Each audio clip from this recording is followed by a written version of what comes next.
Hi అండి. నమస్తే. The future రేపు 13వ భాగం. సుమన్ చాయ్ తాగడం పూర్తయ్యాక దగ్గరలోని ఇంటర్నెట్ సెంటర్కు వెళ్ళి AP state police website open చేశాడు. అందులోని ఈ క్యాప్స్ క్లిక్ చేసి టెర్రరిస్టుల వివరాల్ని చూశాడు. మోస్ట్ వాంటెడ్ లిస్ట్లో ఉన్న పేర్లన్నీ వెదికాడు.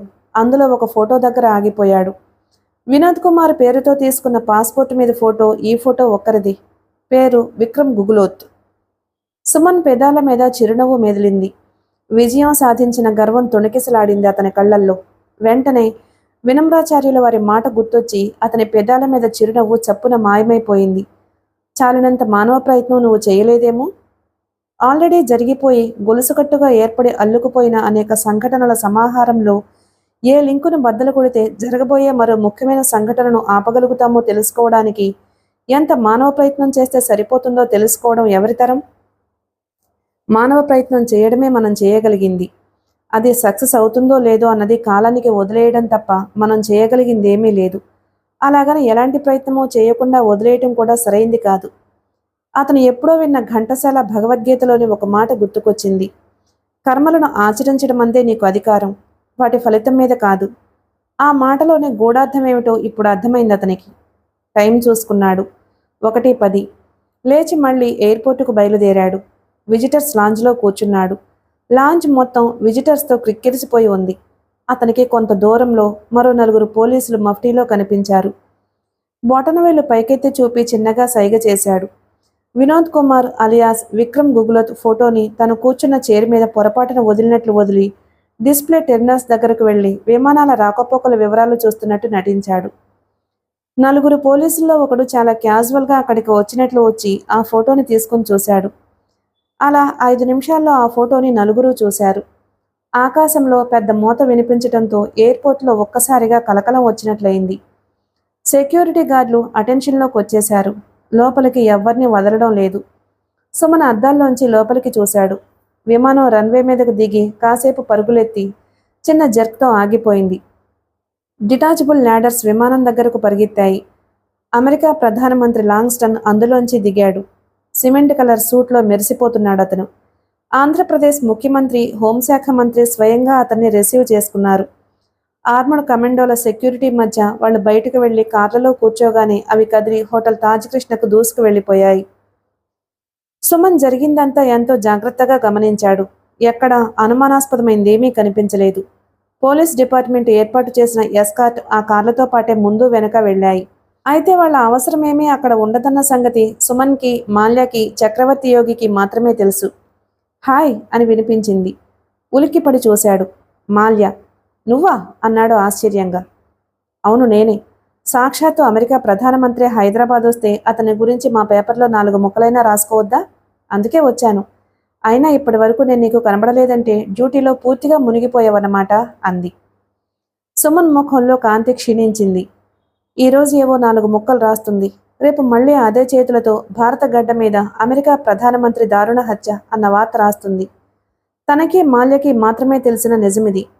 ఏ కారణం చేతైనా తన ప్రయత్నం విఫలమైతే యుద్ధం కారణంగా ప్రపంచ ప్రజలు బాంబు బ్లాస్ట్ల బారిన పడకూడదన్న పవిత్రమైన సంకల్పంతో ఎంతో దూరం నుంచి వచ్చిన శాంతిదూత మరో కొన్ని గంటల్లో అదే బాంబు బ్లాస్ట్ వల్ల చనిపోతాడు. ఆ భావమే అతని మనసుని కలిచివేస్తుంది. అవును మాల్య, నా శక్తియుక్తులన్నీ ఆపరేషన్ బ్లాక్ యారో మీదే కేంద్రీకరించి ఉంచాను. మరో 2 గంటల్లో సంభవించబోతున్న ఘోరమైన దారుణాన్ని ఎలాగైనా అరికట్టాలి. ఇది దేశ భవిష్యత్తుకు సంబంధించిన విషయం. అందుకే నీ రాకని గుర్తించలేకపోయాను, సారీ అన్నాడు. మాల్య ఆరాధనగా చూసింది అతని వైపు. ఇంత కమిట్మెంట్, సిన్సియారిటీ ఉన్న పోలీస్ ఆఫీసర్ని ఇంతవరకు ఆమె ఎక్కడా చూసి ఉండలేదు. అతను తన చిన్ననాటి చెలికాడు కావడం తన అదృష్టంగా భావించింది. నీ ప్రయత్నంలో నువ్వు తప్పకుండా విజయం సాధిస్తావు Suman. Wish you good luck అన్నది. గుడ్ ఆఫ్టర్నూన్ మిస్టర్ సుమన్ అన్న మాట వినిపించి మాల్య, సుమన్ ఇద్దరు అటువైపు తిరిగి చూశారు. గుడ్ ఆఫ్టర్నూన్ దిలీప్ అన్నాడు సుమన్. ఇతను దిలీప్ అని నా ఫ్రెండు. బాంబుల ఉనికిని కనిపెట్టి వాటిని పేలకుండా చేయడంలో మంచి ఎక్స్పర్ట్. ఏమే మాల్య, ఖడ్గదారి దినపత్రికకి సెన్సేషనల్ జర్నలిస్టు అంటూ ఇద్దరిని పరిచయం చేశాడు. రండి వెళదాం అని దిలీప్తో చెప్పి మాల్య వైపు తిరిగి అన్నాడు. అన్నట్టు మాల్య, ఇప్పుడు మేము విమానం లోపలి భాగాన్ని చెక్ చేస్తాం. ఒకవేళ అక్కడ ఏదైనా బాంబు కనబడితే దాన్ని దిలీప్ గారు నిర్వీర్యం చేస్తారు. నీకేదైనా ఫోటోలు కావాలంటే తీసుకోవచ్చు. ఒకవేళ అమెరికా ప్రధానమంత్రిని కనుక మనం ప్రమాదం నుంచి గట్టెక్కించగలిగితే అతను ఎంత పెద్ద ప్రమాదం నుంచి బయటపడ్డాడో ఫోటోలతో సహా వార్త రాసుకోవచ్చు. మాల్య ఎగిరి గంతేసింది ఆ మాటకు. తప్పకుండా వస్తాను అన్నది వాళ్లతో పాటే నడుస్తూ. నిలువెత్తు విమానం తలెత్తి పైకి చూడాల్సినంత ఎత్తులో ఉంది. ఇంత బరువైంది గాల్లో పక్షిలా తేలుతుందా అని ఆశ్చర్యపరిచేలా గంభీరంగా కనిపిస్తుందది. మరి కాసేపట్లో అమెరికా ప్రధానమంత్రితో పాటు మరో 200 మందిని ఆకాశంలోకి తీసుకుపోబోతున్న ఇంటర్నేషనల్ ఏరోప్లేన్ బోయింగ్ 747. దిలీప్ లోపలికి వెళ్లి మొత్తమంతా గాలించి చూశాడు. సీటు కుషన్ల దగ్గర నుంచి కాక్పిట్ వరకు అన్ని బాంబు డిటెక్టర్తో చెక్ చేశాడు. ఎక్కడా బాంబున్న జాడ కనిపించలేదు. జాగ్రత్తగా వెతకండి దిలీప్, ఎక్కడో ఉండే ఉంటుంది అన్నాడు సుమన్. నిమిషాలు గడిచే కొద్దీ అతనిలో గాభరా అధికం కాసాగింది. ప్రమాదం ఎక్కడుందో పసిగడితే కానీ దాన్ని నివారించడం కష్టం. ఫ్లైట్ పైకెగిరే టైంలోగానే దాన్ని కనిపెట్టగలమా లేదా అన్న సందేహం అతన్ని అంతకంతకు పట్టి పీడిస్తుంది. దిలీప్ విమానం రెక్కల కింద, టైల్ ప్లేన్ వెనుక, డిటాచబుల్ ప్యానెళ్ల దగ్గర అంతటా వెదికాడు. ఎక్కడా ఏమీ కనిపించలేదు. మొత్తం చెక్ చేశాను సుమన్, ఇంకెక్కడా ఉండడానికి వీల్లేదు. బహుశా మీకెవరైనా రాంగ్ ఇన్ఫర్మేషన్ ఇచ్చారేమో అన్నాడు దిలీప్ వెళ్ళడానికి సమాయత్తమవుతూ. సుమన్కి ఏం చేయాలో పాలుపోక మాల్య మొహంలోకి చూశాడు. ఆమెకి ఏం చెప్పాలో తోచలేదు. తప్పేది లేక ముగ్గురూ కలిసి బయటకు వచ్చేశారు. ఇక మిగిలిన ఆధారం ఒక్కటే. వినోద్ కుమార్ పేరుతో ప్రయాణం చేయబోతున్న విక్రమ్ గుగులోత్ని పట్టుకోవాలి. వాడి ద్వారా అయినా రహస్యాన్ని రాబట్టాలి. వాళ్ళ విమానం దగ్గర నుంచి ఎయిర్పోర్ట్ బిల్డింగ్ వైపు వచ్చేస్తుంటే అదే సమయానికి 2 ఎయిర్పోర్ట్ ఉద్యోగులు విమానం దగ్గరకు వెళుతూ ఉండడం వాళ్ళ దృష్టిలో పడలేదు. టేకాఫ్కి ముందు చేసే ప్రీ ఫ్లైట్ ప్రిపరేషన్లో భాగంగా రొటీన్ చెక్స్ చేయటం కోసం వాళ్ళు వెళుతున్నారు. అయితే వాళ్లల్లో ఒకడే ఎయిర్పోర్ట్ ఉద్యోగి. రెండో వాడు టెర్రరిస్టు గ్రూపుకు చెందిన డానియల్. అతని షర్టు లోపల ఉంది టైం బాంబు. టైం 4 అయింది. ఆ రోజు ప్రయాణించే పాసింజర్లంతా ఒక్కరొక్కరే వచ్చి రిపోర్టు చేస్తున్నారు. మాల్యా దిలీప్ వెళ్ళిపోయి చాలాసేపు అయింది. సుమన్ అక్కడే ఒక మూల కాపువేసి వచ్చే వాళ్ళందరినీ చూస్తూ నిలబడ్డాడు. కాసేపటికి విక్రమ్ గుగులోత్ లోపలికి రావడం కనిపించింది. పాస్పోర్ట్ వెరిఫికేషన్ పూర్తయ్యాక లాంజ్లోకి వచ్చేశాడు. సుమన్ దూరంగా ఉన్న మరో పోలీసును చూసి కళ్లతోనే సైగ చేశాడు. అతను ఆ సైగను అర్థం చేసుకుని వెళ్ళాడు. మరి కాసేపటికి పబ్లిక్ అడ్రస్ సిస్టంలో హిందీలో వినిపించింది. Attention please, urgent message. Boeing 747 passenger mister Vinod Kumar ఎక్కడున్నా బయట కారులో ఉన్న వారి బంధువుల్ని కలుసుకోవాలి. ముందుగా సెట్ చేసుకున్న ప్రోగ్రాంలో మార్పుంది కాబట్టి వెంటనే సంప్రదించవలసిందిగా బంధువులు కోరడమైంది. Car number 2818. సెక్యూరిటీ చెక్కి ఇంకా టైం ఉండడం వల్ల అటు ఇటు పచార్లు చేస్తున్న విక్రమ్ గుగులోత్ నడుస్తున్నవాడల్లా టక్కున ఆగిపోయాడు. దూరం నుండి చూస్తున్న సుమన్ ఇదంతా గమనిస్తూనే ఉన్నాడు. గత్యంతరం లేని పరిస్థితుల్లో తప్ప ఎయిర్పోర్ట్లో అరెస్ట్ చేయకూడదని అనుకోవడం వల్ల ఆ ప్రకటన ఇప్పించాడు. విక్రమ్ గుగులోత్ కాసేపు తటపటాయించినట్లు తచ్చాడి చివరికి దారి తీయడం సుమన్తో పాటు మిగిలిన పోలీసులు గమనిస్తూనే ఉన్నారు. అతను బయటకు చేరుకున్నాక 2818 నెంబరున్న కారు దగ్గరకు వెళ్లి లోపలికి తొంగి చూశాడు. ఆవ్ భాయ్ ఆవ్ అంటూ తలుపు తెరిచి పట్టుకున్నాడు లోపలున్న వ్యక్తి. కోడ్వర్డ్ ప్లీజ్ అని అడిగాడు గుగులోత్. కోడ్వర్డే కదా నీకు కావాల్సింది, బొక్కలో తోశాక చెబుదాం పద. వెనక వైపు నుంచి వినపడ్డ మాటకు ఉలిక్కిపడి వెనక్కి తిరిగి చూశాడు విక్రమ్ గుగులోత్. 4 మనుషులు అతన్ని చుట్టుముట్టి 2 చేతుల్ని వెనక్కి విరిచి పట్టుకుని కారులోకి బలవంతంగా తోశారు. కారు నిశ్శబ్దంగా సాగిపోయింది. ఇదంతా దూరం నుంచి చూస్తున్న ఒక గడ్డపు వ్యక్తి చిన్నగా నవ్వుకున్నాడు. జేబులోంచి సెల్ ఫోన్ తీసి మాట్లాడాడు.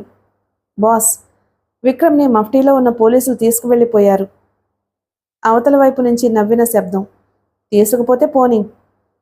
కారు ఎయిర్పోర్టుకు దగ్గరలోనే సుమన్ ఏర్పాటు చేసిన ఒక ఇంటి ముందు ఆగింది. కారులో నుంచి విక్రమ్ గుగులోత్ని బయటకు లాగి ఆ ఇంట్లోకి తీసుకువెళ్లి బంధించారు. వాణ్ణి ఒళ్లంతా సోదా చేశారు. ప్రమాదకరమైన వస్తువులేమీ దొరకలేదు వాళ్లకి. వెనకే సుమన్ వచ్చాడు అక్కడికి. వస్తువుని ఈడ్చి బలంగా ముఖం మీద కొట్టాడు. ఆ దెబ్బకి విక్రమ్ ముఖం వాచిపోయి దోసకాయలా మారింది. త్వరగా చెప్పరా, విమానాన్ని ఎలా కూల్చేద్దాం అనుకుంటున్నారు? బాంబు ఎక్కడ పెట్టావు? కమాన్ క్విక్ అన్నాడు. మీరంతా ఎవరు? విమానం కూలిపోవడం ఏమిటి అన్నాడు వాడు. మళ్ళీ ఓ పెద్ద పిడిగుద్దు అతడి ముఖాన్ని తాకింది. అయినా వాడు చలించలేదు. నువ్వు గొప్ప యాక్టర్ అని నాకు తెలుసు మిస్టర్ విక్రమ్ గుగ్లోత్. నీ ఫోటోతో సహా మొత్తం జాతకం అంతా మా కంప్యూటర్లో ఉంది. మర్యాదగా నేను అడిగిన దానికి సమాధానం చెప్పు, లేకపోతే నరకం అంటే ఏమిటో ఇక్కడే చూస్తావు. సుమన్ అతన్ని చాలా రకాలుగా హింసించాడు. అయినా వాడు నోరు మెదపలేదు. మోకాళ్ల మీద వాతలు తేలాయి. పెదాలు చిట్లి రక్తం కారుతుంది. ఒక కన్ను నల్లగా కమిలిపోయింది. అయినా వాడు అన్నిటినీ భరిస్తున్నాడే తప్ప నోరు విప్పడం లేదు. ఒక పక్క టైం అయిపో వస్తుంటే సుమన్లో అలజడి ఎక్కువైపోతుంది. ఈ ప్రయత్నంలో గనక తను ఓడిపోతే ఇక జీవితంలో తేరుకోలేడు. ఆత్మవిశ్వాసం అన్న పదం మీదే నమ్మకం పూర్తిగా సడలిపోతుంది. అప్పుడు సుమన్ కూడా ఒక సాధారణ వ్యక్తిలా దేశంలోని 90% యువకులు గడిపేస్తున్నట్లే జీవితాన్ని అదృష్టానికి వదిలిపెట్టి విధి తలరాత అనుకుంటూ కాలం గడిపేస్తాడు.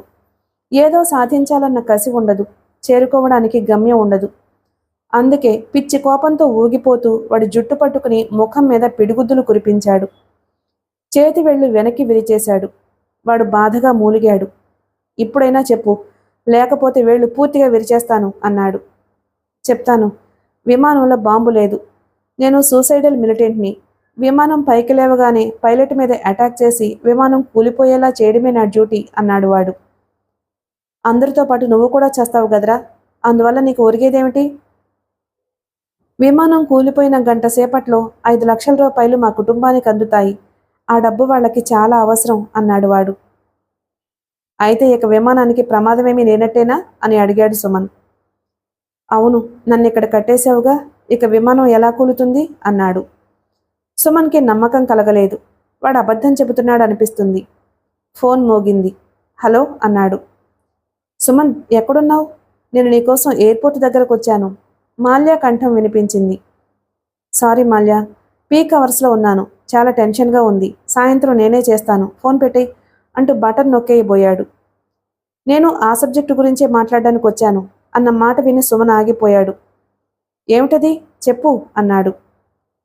టెర్రరిస్ట్ కదలికల్ని కనిపెట్టడానికి నువ్వు ఎలా పోలీసుల్ని మఫ్టీలో ఉంచావో అలాగే వాళ్ళు కూడా చుట్టుపక్కల వాళ్ళ మనుషుల్ని ఉంచుంటారు కదా. అవును, ఉంచుండొచ్చు. విమానాన్ని మనం చెక్ చేసి వచ్చేయటం వాళ్ళు దూరం నుంచే గమనించి ఆ తర్వాత బాంబు పెట్టి ఉండొచ్చుగా అంది మాల్య. సుమన్కి తల తిరిగిపోయింది. నిజమే, తన సంగతే పట్టించుకోలేదు. ఎంత ఫూలిష్గా వదిలేశాడు. చాలనంత మానవ ప్రయత్నం. వినమ్రాచార్యులు వారి మాట గుర్తుకొచ్చింది అతనికి. థ్యాంక్స్ మాల్య, చాలా మంచి పాయింట్ చెప్పావు. Hats off to your brilliance. ఇప్పుడే వస్తున్నాను, అక్కడే ఉండు అంటూ ఫోన్ పెట్టేసి తారాజువల బయటికి తూసుకు వెళ్ళిపోయాడు. కారు డ్రైవ్ చేస్తూనే ఫోన్లో చెప్పాడు. దిలీప్, ఉన్నపళంగా వెనక్కి తిరగండి. సుమన్ హియర్. కారు క్షణాల్లో ఎయిర్పోర్ట్ దగ్గర ఆగింది. మాల్య అక్కడ సుమన్ కోసం ఎదురు చూస్తూ నిలబడి ఉంది. మరి కాసేపటికి దిలీప్ వచ్చి చేరాడు అక్కడకు. సుమన్ టైం చూసుకున్నాడు. 4:30. సరాసరి విమానం దగ్గరికి పరుగులాంటి నడకతో వెళ్లారు. దిలీప్ ఇందాకట్లాగే మళ్ళీ విమానం మొత్తం అంతా వెదికాడు. ఒక సీటు కింద కనిపించింది చిన్న ప్లాస్టిక్ బాక్స్లో టైం సెట్ చేసిన బాంబు. సుమన్ మాల్య విభ్రాంతిగా చూశారు. దిలీప్, మీ టాలెంట్ అంతా చూపించండి. దాన్ని ఎలాగైనా డిఫ్యూజ్ చేయండి. బహుశా అది పేలడానికి అట్టే టైం లేదేమో. పోర్టు అథారిటీస్తో మాట్లాడి డిపార్చర్ టైం మార్పించినా అని అడిగాడు. అవసరం లేకపోవచ్చు. ఇలాంటివి ఎన్నో చూశాను. ఇదో లెక్క కాదు నాకు అంటూ దీక్షగా పనిలో దిగిపోయాడు. వెల్లకిలా పడుకుని సీటు కిందకు తలదూర్చి తలకి కట్టుకున్న టార్చ్ లైట్ని వెలిగించాడు. నిమిషాలు గడుస్తున్న కొద్దీ నిలబడి చూస్తున్న సుమన్కి మాల్యకి విపరీతమైన టెన్షన్గా ఉంది.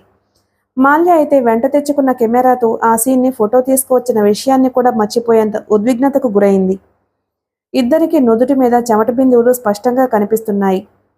దిలీప్ అనుభవంతో ఆరితేరిన వేళ్లను చకచకా కదిలించి వైర్లను మారుస్తున్నాడు. ఎలక్ట్రానిక్ సర్క్యూట్లను పనిచేయకుండా చేస్తున్నాడు. ప్రాణాలకు తెగించి చేసే సాహసం అది. వైర్లు ఒకదానికొకటి పొరపాటుగా తగిలితే అందులో సెట్ చేసిన టైం కన్నా ముందుగానే అది పేలిపోయే ప్రమాదం ఉంది. ఆ మాత్రం ఛాలెంజ్ ఉంటే తప్ప చేసే ఉద్యోగం తృప్తినివ్వదు కొంతమందికి. దిలీప్ కూడా ఆ కోవకే చెందుతాడు. దాదాపు 15 నిమిషాలు కుస్తీ పట్టిన తరువాత దిలీప్ సీటు కింద నుంచి తల బయటకు తీసి లేచి నిలబడ్డాడు. డిఫ్యూజ్ చేసేశాను, ఇంకా ఇది పేలదు అన్నాడు ప్లాస్టిక్ బాక్స్ని సుమన్ చేతికి అందిస్తూ. సుమన్ దీర్ఘంగా నిట్టూర్చాడు. టెన్షన్ అంతా చేత్తో తీసేసినట్లుగా హాయిగా ఊపిరి పీల్చుకున్నాడు. మాల్య బొటనవేలు పైకెత్తి చిరునవ్వుతో చూసింది. ముగ్గురు బయటకు వచ్చేశారు. మరి నేను వెళ్ళిరానా అన్నాడు దిలీప్. ఆల్రెడీ ఓసారి వెళ్ళొచ్చారు. ఈసారి మళ్ళీ రావద్దు.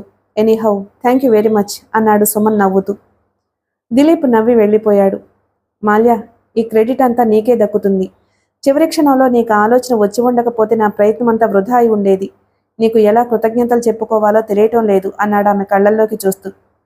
సింపుల్, ఎదురుగానే క్యాంటీన్ ఉంది, టీ ఇప్పించొచ్చుగా అంది నవ్వుతూ. పద వెళదాం, ఫ్లైట్ పైకెగరడానికి ఇంకా టైం ఉందిలే. ఇద్దరు క్యాంటీన్లో కూర్చుని టీ తాగుతున్నారు. జస్ట్ పావుగంట ముందు బాంబుని డిఫ్యూజ్ చేయగలిగాం. ఎంత నేరో ఎస్కేపో చూసావా? టీ చప్పరిస్తూ అన్నాడు సుమన్.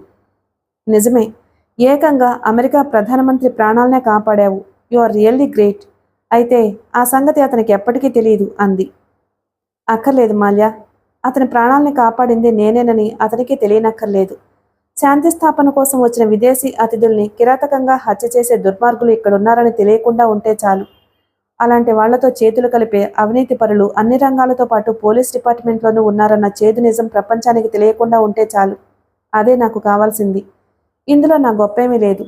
నేను నా విద్యుక్త ధర్మాన్ని నెరవేర్చాను అంతే అన్నాడు. మాల్య అతని సింప్లిసిటీకి ఆశ్చర్యపోయింది. సుమన్ టీ తాగడం పూర్తి చేసి కుర్చీలో రిలాక్స్డ్గా కూర్చున్నాడు. అతనికి ఎందుకో పూర్తి సంతృప్తి కలగడం లేదు. మాల్యతో మాట్లాడుతున్నాడన్న మాటే గాని ఏదో వెలితి అతని మనసును తొలిచేస్తుంది. అదేమిటో ఎంత ఆలోచించినా అర్థం కావడం లేదు. చాలినంత మానవ ప్రయత్నం చేయలేదేమో అన్న వినమ్రాచార్యుల వారి మాట అతని చెవుల్లో ఇంకా గింగుర్లు కొడుతూనే ఉంది. ఒకటి బాంబు బ్లాస్ట్తో విమానం పేల్చేయడం, అది తప్పితే రెండవది సూసైడల్ మిలిటెంట్ పైలట్ మీద కలబడి విమానాన్ని కూల్చేయడం, అది తప్పితే మూడోది ఏమైనా ఉందా? ఏమో, ఎవరికి తెలుసు?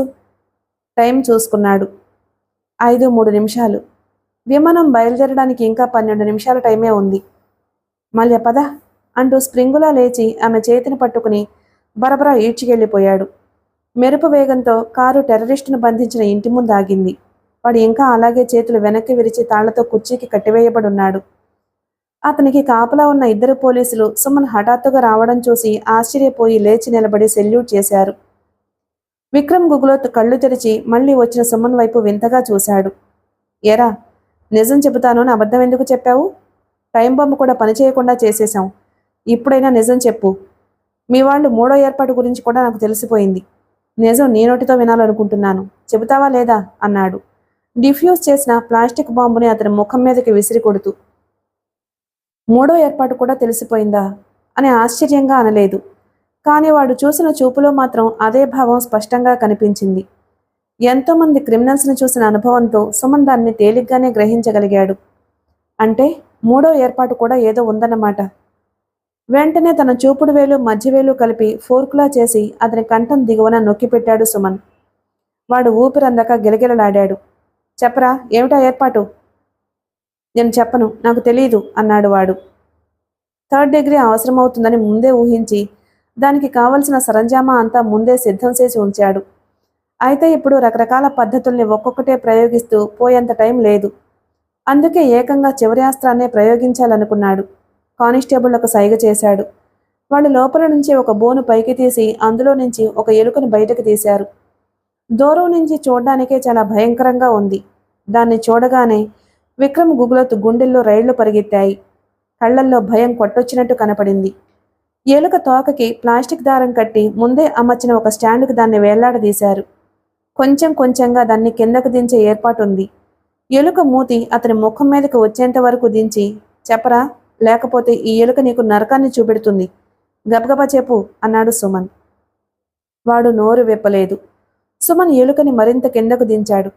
అది భయంతో పారిపోవడానికి గింజుకుంటుంటే దాని కాలిగోళ్లు అతని కనురెప్పల్ని గీరేస్తున్నాయి. వాడు గాభరాగా అరవసాగాడు. ఆ అరుపులు వినలేక మాల్య చెవులు గట్టిగా మూసుకుంది. అతని రెప్పల మీద రక్తం చారికలు కడుతుంది. చెప్పు, లేకపోతే అది నీ కనుగుడ్లను కూడా పీకేస్తుంది. శాశ్వతంగా గుడ్డివాడివైపోతావు. నీలాంటి కిరాతకుల మీద జాలి సానుభూతి ప్రదర్శించేంత మంచి మనసు నాకు లేదు. చెబుతావా? మరింత కిందకు దించమంటావా అంటూ ఎలుకను ఇంకొంచెం కిందకు దించాడు. వాడు తల అటు ఇటు విదిలిస్తుంటే ఎలుక మరింత భయపడి వాడి ముఖాన్ని కొరకాలని చూస్తుంది. ఆపు, చెబుతాను అంటూ గట్టిగా అరిచాడు వాడు. ఎలుకని తాత్కాలికంగా పైకి లేపి ఉంచాడు సుమన్. త్వరగా చెప్పు, నిజమే చెప్పాలి, లేకపోతే తిరిగొచ్చాక నేను ఏం చేయాలో అది చేస్తాను. తర్వాత బాధపడే ప్రయోజనం లేదు అన్నాడు. వాడు చెప్పడం మొదలుపెట్టాడు. వాడు చెప్పిందంతా విన్నాక సుమన్, మాల్య ముఖముఖాలు చూసుకున్నారు. మై గాడ్ అన్నారు ఇద్దరు ఒకేసారి. విమానం పైకి లేచిన 2 నిమిషాలకి బాంబు పేలేలా టైం సెట్ చేశారు. అది ఏ కారణం చేతనైనా పేలకపోతే 5:18 నిమిషాలకి వాడి డ్యూటీ వాడు చేయాలి. అది కూడా ఫెయిల్ అయితే అప్పుడు నా డ్యూటీ మొదలవుతుంది. ఎక్కడి నుంచి తీసుకొచ్చారు వాణ్ణి? అడిగాడు సుమన్. South Africa అడవుల్లోంచి. ఎంతో నైపుణ్యం ఉన్నవాడు. అందుకే అంత దూరం నుంచి తీసుకొచ్చారు. ఎలా ఉంటాడు? 6 అడుగుల పొడవు, బలమైన నల్లని దేహం, చింతనిప్పుల్లాంటి కళ్ళు. మాల్య కమాన్ ప్లీజ్ అంటూ బయటకు పరుగు తీశాడు సుమన్. మాల్య కూడా అతన్ని అనుసరించింది. కారుని శబ్దవేగంతో సమానంగా పోనిస్తున్నాడు. ఎయిర్పోర్టుకి ఒకవైపు వీళ్లున్నారు, రెండో వైపుకు వెళ్ళాలి. అది 2 నిమిషాల్లో. అందుకే అంత వేగంగా పోనిస్తున్నాడు. ఆ వేగానికి 2:30 నిమిషాల్లో కారు అక్కడుంది. అక్కడంతా పొదలు, తుప్పలు ఉన్నాయి. దాని వెనక చాలా చెట్లతో చిన్న సైజు అటవీ ప్రాంతంగా ఉన్నది. కారు ఆపుచేసి సుమన్, మాల్య అందులోకి పరిగెత్తారు. చుట్టూ కలియ చూస్తూ అటూ ఇటూ తిరుగుతున్నారు. అక్కడంతా నిశ్శబ్దంగా ఉంది. వాళ్ళు పరిగెడుతుంటే కాళ్ల కింద ఎండిన ఆకులు, సగం విరిగిన కర్రలు చిత్రమైన శబ్దాలు చేస్తున్నాయి. పక్షులు చేసే వింత శబ్దాలు ఆ ప్రాంతమంతా మారుమోగుతున్నాయి. దూరంగా ఒక వ్యక్తి ఏదో పని చేసుకుంటూ కనిపించాడు. పంచెకట్టు, తలపాగా కట్టుకుని ఉన్నాడు. చూస్తే అనుమానం కలిగేలా లేడు. సుమన్, మాల్య అక్కడి నుంచి మరికొంత దూరం పరిగెత్తి చూశారు. అక్కడెవ్వరూ కనిపించలేదు. ఆ చుట్టుపక్కల ఎవ్వరూ ఉండరని నిర్ధారణ చేసుకున్నాక మరికొంచెం ముందుకు వెళ్లారు. రాళ్ళు, రప్పలు, ఎత్తైన గుట్టలతో ఆ ప్రాంతమంతా నిండి ఉంది. చిన్న పాడుపడిన బిల్డింగ్ కనిపించింది. అందులో ఎవరూ నివాసం ఉంటున్నట్టు లేదు. మాల్యాని బయటే ఉండమని చెప్పి నెమ్మదిగా లోపలికి తొంగి చూశాడు. లోపలికి ప్రవేశించి అంతా తిరిగి చూశాడు. ఎవ్వరూ లేరు. పరిగెత్తడం కష్టంగా ఉంది కానీ కర్తవ్యం ముందు ఆ కష్టమేమీ కనిపించటం లేదు సుమన్కి.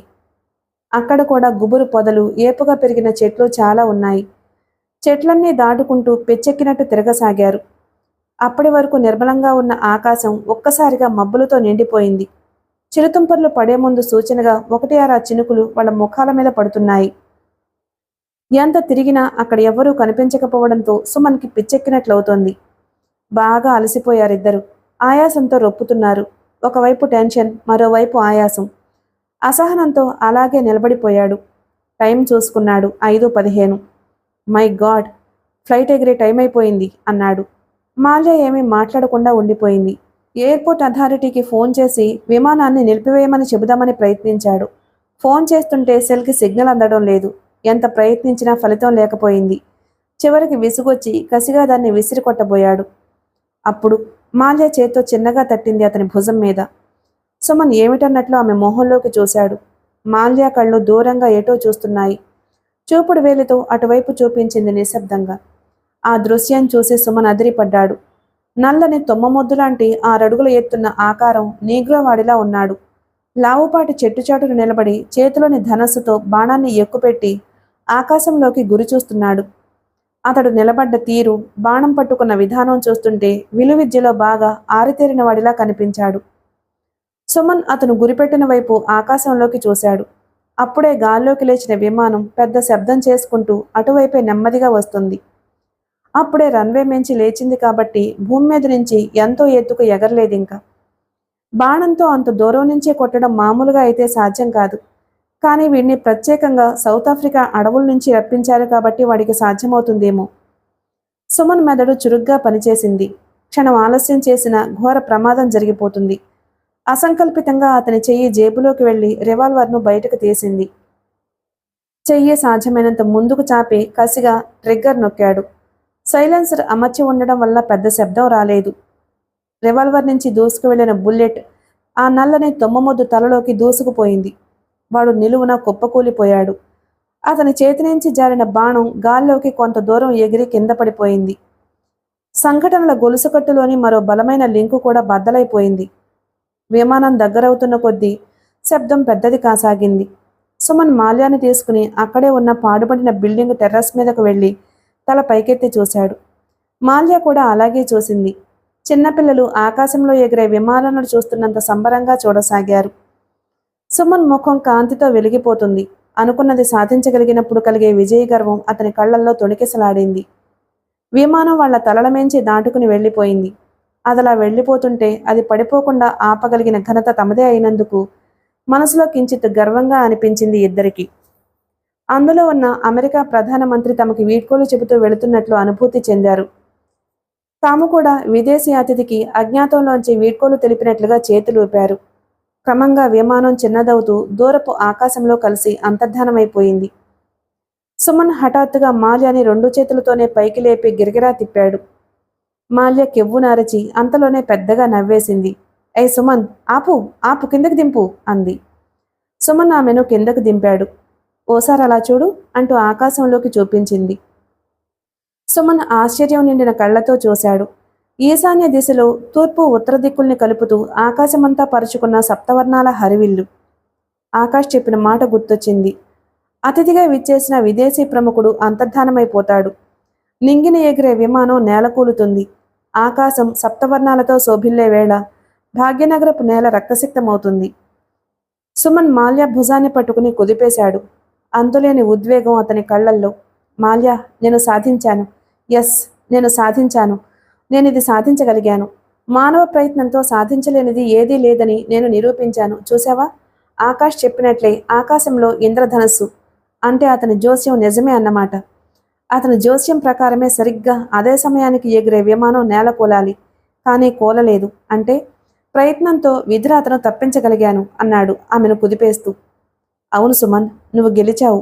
విధినే తలరాతని నమ్ముకుని నిరాసక్తంగా బ్రతికేసే చాలా మందికి నువ్వు కనువిప్పు కలిగించే పని చేశావు. ఒక ప్రయత్నం చేసి ఓటమి ఎదురు కాగానే కృంగిపోయే ఎంతోమంది యువకులకి విజయ రహస్యాన్ని తెలియజేశావు. ఐ లైక్ యూ అన్నది అతని భుజం మీద చెయ్యి వేస్తూ. సుమన్ ఆమెను పొదవి పట్టుకుని గాఢంగా గుండెలకు హత్తుకున్నాడు. ఆర్తిగా ఆమె పెదాలను అందుకుని ఎప్పటినుంచో కలలు కంటున్న అధరామృతాన్ని మనసారా జుర్రుకున్నాడు. గాఢ పరిష్వంగంలో వాళ్ళలా ఎంతసేపు ఉండిపోయారో వాళ్లకే తెలియదు. మాల్య కూడా ఇదివరకులా అడ్డు చెప్పలేదు. ఎందుకంటే ఆ కౌగిలిలో కాంక్ష లేదు. పెద్ద ప్రమాదాన్నించి విమానాన్ని, దానివల్ల రాబోయే అతి పెద్ద ముప్పు నుంచి దేశాన్ని కాపాడిన విజయోత్సాహంలో ఆనంద పారవస్యం చెందుతూ హత్తుకున్న ప్రేమ బంధమది. కేవలం తనువుల కలయిక కాదు, మనసు మనసు పెనవేసుకుపోయిన అనురాగ సంగమం. ఉపసంహారం. ఆపరేషన్ బ్లాక్ యారో విఫలమవ్వడంతో టెర్రరిస్టులకి డబ్బు అందడం ఆగిపోయింది. దాంతో వాళ్ల కిరాతక కృత్యాలు కూడా ఆగిపోయాయి. దేశంలో శాంతి భద్రతలు మళ్లీ నెలకొన్నాయి. అరెస్ట్ అయిన విక్రమ్ గుగులోతు చేత కక్కించిన ఆధారాల సహాయంతో సుమన్ మరికొందరు టెర్రరిస్టులని అరెస్ట్ చేయగలిగాడు. టెర్రరిస్టుల ఆగడాలను సమర్థవంతంగా అరికట్టి చివరి క్షణంలో విమానం కూలిపోకుండా చేసి ప్రపంచ దేశాల్లో భారత్ పరువు నిలబెట్టినందుకు సుమన్కి రాష్ట్ర ప్రభుత్వ సత్కారంతో పాటు ఏఎస్పీగా ప్రమోషన్ వచ్చింది. టెర్రరిస్టులతో చేతులు కలిపాడనే అభియోగం మీద దామోదరం సస్పెండ్ అయ్యాడు. కేసు నడుస్తోంది. ఖడ్గధారి పత్రిక ఎడిటర్ షణ్ముఖరావు పత్రికకు రాజీనామా చేసి వెళ్లిపోయాడు. అంతకు ముందు రోజే మాల్య ఆ పత్రికకు ఎడిటర్గా ప్రమోట్ చేయబడింది. ఆగస్టు 16న అరెస్టు కాకుండా మిగిలిపోయిన టెర్రరిస్టు దళాలన్నీ ఢిల్లీ నుంచి బయలుదేరి రైల్లో పాకిస్తాన్కి తిరుగు ప్రయాణమయ్యాయి. మర్నాడు పాకిస్తాన్లోని ఇస్లామాబాద్లో ఓ ఎయిర్ కండిషన్ గదిలో ఆ దేశపు ప్రెసిడెంట్ అటూ ఇటూ తిరుగుతూ చిందులు వేస్తున్నాడు. అతనికి ఎదురుగా 15 మంది తలలు వంచుకుని నిలబడ్డారు. వాళ్లల్లో ఐఎస్ఐ ఏజెంట్లున్నారు, పాక్ మిలిటరీ అధికారులున్నారు, టెర్రరిస్టు గ్రూపుల నాయకులున్నారు. ఏం జరిగింది అసలు? అంత పకడ్బందీగా ప్లాన్ చేసిన ఆపరేషన్ ఎందుకు ఫెయిల్ అయింది? కమాన్ చెప్పండి అంటూ గర్జించాడు. వాళ్ళు నోరు విప్పే సాహసం చేయలేకపోయారు. అతని ఉద్రేకం చూస్తుంటే ఏ క్షణాన్నైనా అతని చేతిలోని తుపాకీ పేలి తమ ప్రాణాలను తీస్తుందేమో అన్నట్లుంది. ఇలా అయితే మన కల ఎప్పుడు ఫలిస్తుంది? కాశ్మీర్ని మనం ఎప్పుడు ఆక్రమించగలం? ఇండియా పతనాన్ని ఎప్పుడు కళ్ళారా చూడగలం అని కోపంగా అడిగాడు. నీ కల ఎప్పటికీ ఫలించదురా. మూర్ఖత్వంతో అనవసరంగా అమాయక సైనికుల ప్రాణాలు ఎందుకు తీస్తావు? భారతదేశాన్ని జయించడం అంటే మాటలు కాదు. టెర్రరిజంతోనో దొంగ దెబ్బలు తీయడం వల్ల ఆ దేశాన్ని వశపరుచుకోవాలి అనుకోవడం గుణపంతో హిమాలయాన్ని తవ్వాలనుకోవడం లాంటిది. దేవతలు నడిచిన దివ్యక్షేత్రం, మహాత్ములు పుట్టిన నేల, ధర్మానికి పుట్టినిల్లది. దాన్ని గెలవడం మరో 100 జన్మలెత్తినా నీ వల్ల కాదురా అక్కుపక్షి. వెనక నుంచి ఎవరో మిలిటరీ ఆఫీసర్ గొణుగుతూ ఉండడం వినిపించింది. ఎవరది? ఏమంటున్నావు అని అడిగాడు ప్రెసిడెంట్. ఆ మిలిటరీ అధికారి, ఏం లేదు commander, try and try will make success, మళ్ళీ ఇంకోసారి ప్రయత్నిద్దాం అంటున్నాను అంతే అన్నాడు. That's good. త్వరలోనే మళ్ళీ మరో ఆపరేషన్ ప్లాన్ చేయండి. అంటూ తన ఛాంబర్లోకి వెళ్ళిపోయాడు.